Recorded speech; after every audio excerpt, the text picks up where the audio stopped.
बिस्मिल्लाहिर्रहमानिर्रहीम, अस्सलाम वालेकुम। हुकूमत की हालत बहुत पतली हो चुकी है, हुकूमत बता नहीं रही। अब तो बाखबर लोग भी कह रहे हैं कि हुकूमत की ट्रेन से धुआं निकल रहा है, धुआं, और धुआं भी काला धुआं। वैसे तो इस वक्त अगर बात करें तो पाकिस्तान का शहर लाहौर दुनिया में सबसे ज़्यादा आलूदा हो चुका है, और एयर क्वालिटी इंडेक्स के बारे में बात होती है तो दुनिया का सबसे आलूदा शहर इस वक्त लाहौर है, और रहने के काबिल नहीं रहा। सेहत के लिहाज से अगर आप देखें इतने बुरे हालात हैं। ये स्मॉग का मसला हर साल आ जाता है, और अभी तो हमें लग रहा है कि हुकूमत हो, निज़ाम हो, इसके लिए भी अभी हालात को अच्छे नहीं चल रहे। उनके लिए भी अब स्मॉग का सीज़न आ गया हुआ है, इनके लिए भी बहुत ज़्यादा मुश्किलात हैं, बड़ी परेशानी है, और इनके लिए भी ये काला धुआं जो है वो निकल रहा है और इंजन भी फेल होता नज़र आ रहा है। और उसकी बुनियादी वजह यह है कि इनका सारा प्लान फारिग हो गया है जो उन्होंने बनाया था बड़ी चालाकी से, और लोगों को उठाकर और जिस तरह वोट डलवाए। नए आने वाले चीफ जस्टिस याह्या अफरीदी साहब ने 24 घंटे के अंदर अंदर जो काम कर दिए, उसके बाद ये हिलकर रह गए हैं। अब आप ये देखें कि फुल कोर्ट इजलास है, उसमें जो बातें हो रही हैं कि प्रैक्टिस एंड प्रोसीजर कमेटी को भी देखना है, उसमें जो मुदाखलत हो रही है मुसलसल, क्या ये जायज़ है, सारी बातें डिस्कस होनी है।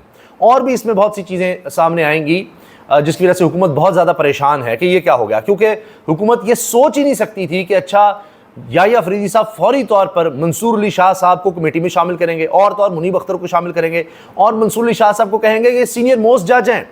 हुकूमत ने सर पकड़ लिए हैं और कह रहे हैं कि अच्छा अब हम फैसला करते हैं कि सीनियर मोस्ट कौन है। वो कहेंगे नहीं नहीं नहीं, सीनियर मोस्ट जो है ना याह्या अफरीदी के बाद वाले सीनियर मोस्ट हैं, वहाँ भी बड़े फड्डे पड़ेंगे। अब जो इजलास बुलाया गया है, इसमें बहुत अहम वजूहात की बिना पर 3 चीज़ें डिस्कस होनी हैं। एक तो ये कि काजी फाइज ईसा ने जो तबाही फेर दी है अदलिया की, उसको किस तरह से रिपेयर किया जा सकता है, जो डिवीज़न पैदा कर दी है उसमें हम अब किस तरह से हालात को बेहतर कर सकते हैं।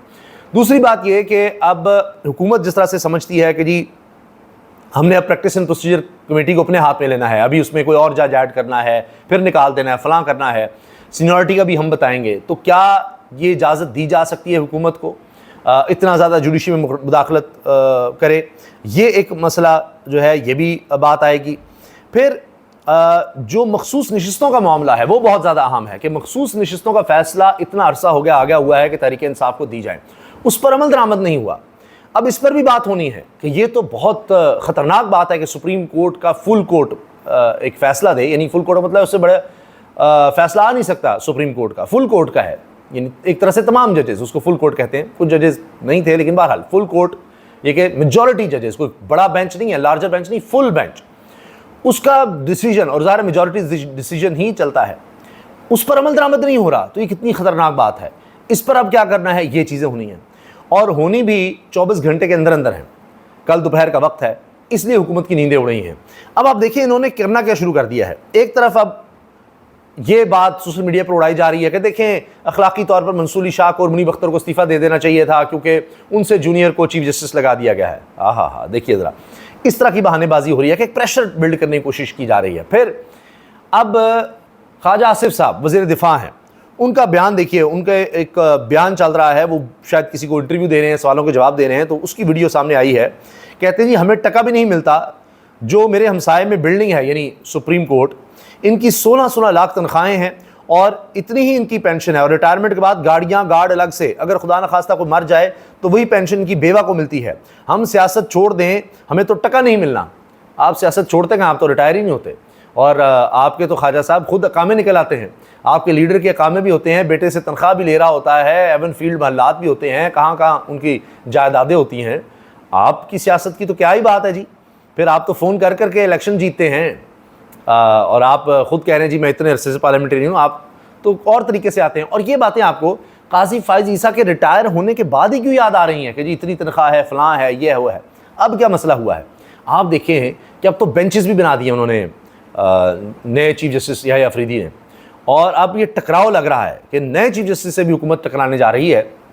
असल में चीफ जस्टिस का नहीं मसला, इनको अपने ग़ुलाम नौकर चाहिए, बस इनको असल में काजी फाइज ईसा साहब चाहिए, पार्ट 2 चाहिए कि बिल्कुल साथ मिले हों, सारे फैसले इनके हक़ में आ रहे हों, और जितने भी मामलात हों हुकूमत के या तहरीक इंसाफ के, उसमें ख़ुद वो देख रहे थे।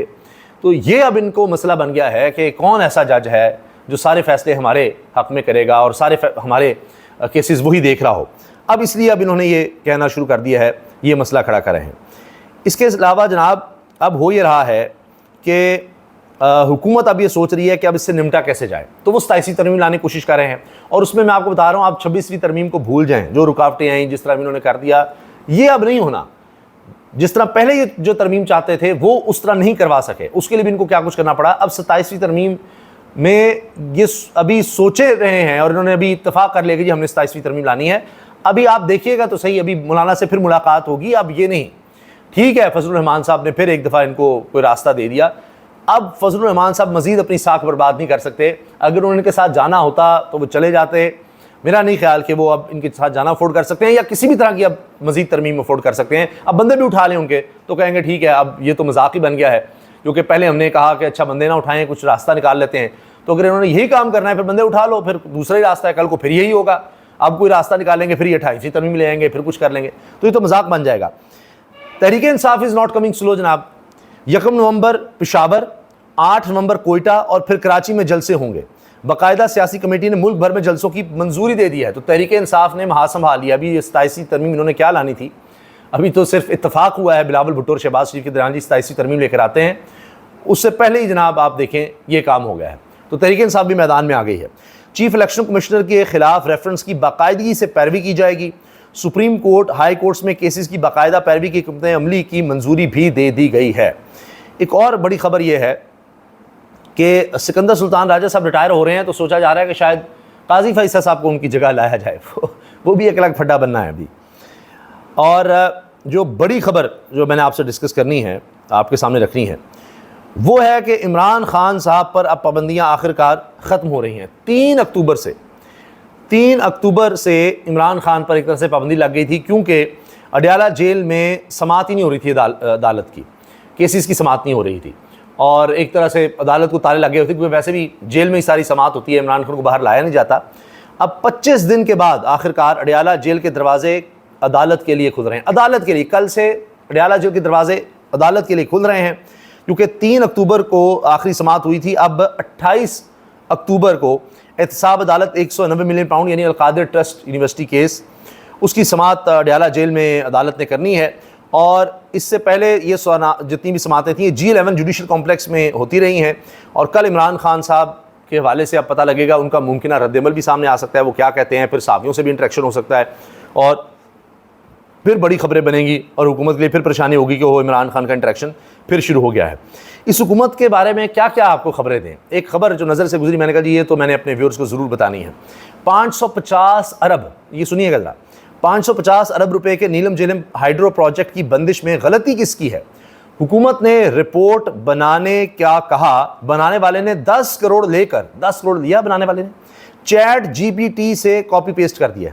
ले जी, ये हाल हुआ है, चैट GPT से कॉपी पेस्ट करके ये रिपोर्ट दे दी और 10 करोड़ रुपया ले लिया है। ये तो जनाब इनका हाल है, ये इनकी कारकर्दगी, इनकी सोच है।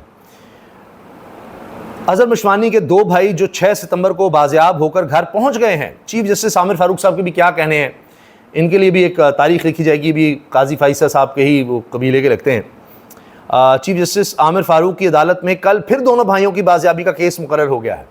अच्छा, इनके मुकर्रर होते रहते हैं। अभी देखिए ना, इंतज़ार पंजोता साहब, इमरान खान साहब के वो फोकल पर्सन भी, वो 3 हफ्ते हो गए मिल ही नहीं रहे, गायब हैं। इस मुल्क का आप हाल देखिए, एक वकील है, मशहूर वकील है, उसको कुछ पता ही नहीं लग रहा। वकला भी उस पर बस बात कर देते हैं, उसके बाद नहीं होता। अदालतें भी बेबस हैं। यही हाल हो अजहर मशवानी के भाई गायब रहे इतना अरसा, बस जी वो चल रहा है जी, देख रहे हैं जी, वो आ गए हैं, वो केस अभी तक चल रहा है, कुछ भी नहीं कर सकी अदालतें। अब सुप्रीम कोर्ट का देखना है कि क्या होता है। जब इस्लामाबाद हाई कोर्ट के जजेस ने यानी कोशिश की तो फिर बाजियाबी हुई हैं, लेकिन जस्टिस आमिर फारूक साहब की अदालत की बात कुछ और है। अब देखना यह है कि अब ऊपर तब्दीली आ गई है जब सुप्रीम कोर्ट में चीफ जस्टिस में, तो उसके असरात अब नीचे तक क्या आते हैं। अल्लाह हाफ़िज़।